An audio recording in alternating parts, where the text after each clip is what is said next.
স্বাদ আছে কিন্তু সাধ্য নেই। অনেকেই চাইলেও কিছু করতে পারে না।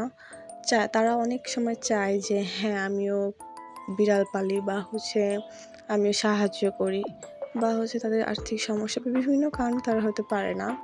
বিশেষ করে আমার মতো অনেক স্টুডেন্ট আছেন যারা পশুপ্রেমী।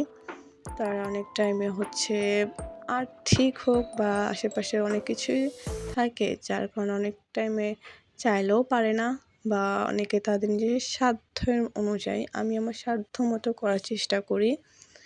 হ্যাঁ, বাট তাদের না যারা প্রেমী একমাত্র তাদের চিন্তাভাবনা থাকে, ইস আমার যদি এতগুলো অনেক টাকা থাকতো, ইস আমি যদি কুকুর বা বিড়াল বা প্রাণীদেরকে যদি খাওয়াতে পারতাম।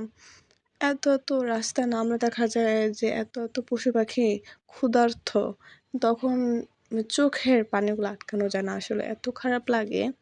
আল্লাহ তাআলা প্রতিটা পশু পাখি খাবার রিজিক আল্লাহ তাআলা বৃদ্ধি করুক। আর আমাদের মানুষের মধ্যে আল্লাহ তাআলা মনুষ্যত্ববোধটা বৃদ্ধি করুক। আর আমরা যেন আমাদেরকে নিয়ে সবসময় চিন্তা না করি।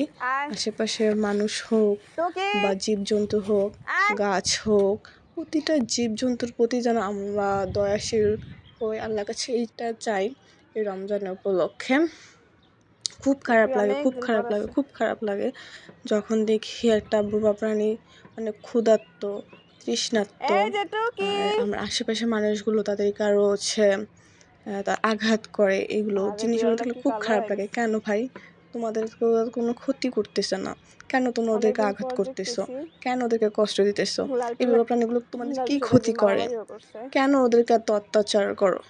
আমি দেখি কেন এইসব বুবা প্রাণীদের উপর এরকম নির্মম আচরণগুলো। আমার আশেপাশে এগুলো যখন দেখি, একটা কুকুরে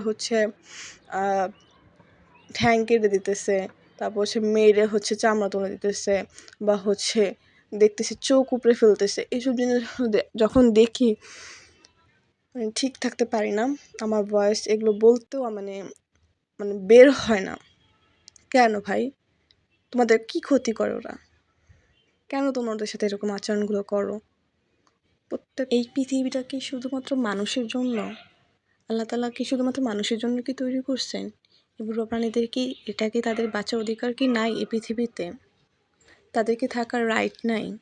আল্লাহ সৃষ্টির প্রতি যে দয়াশীল হয়, আল্লাহও তার প্রতি দয়াশীল হয়। এমন কোনো কাজ করবেন না যেটার কারণে আল্লাহ আপনার থেকে মুখ ফিরিয়ে নিয়ে যায়।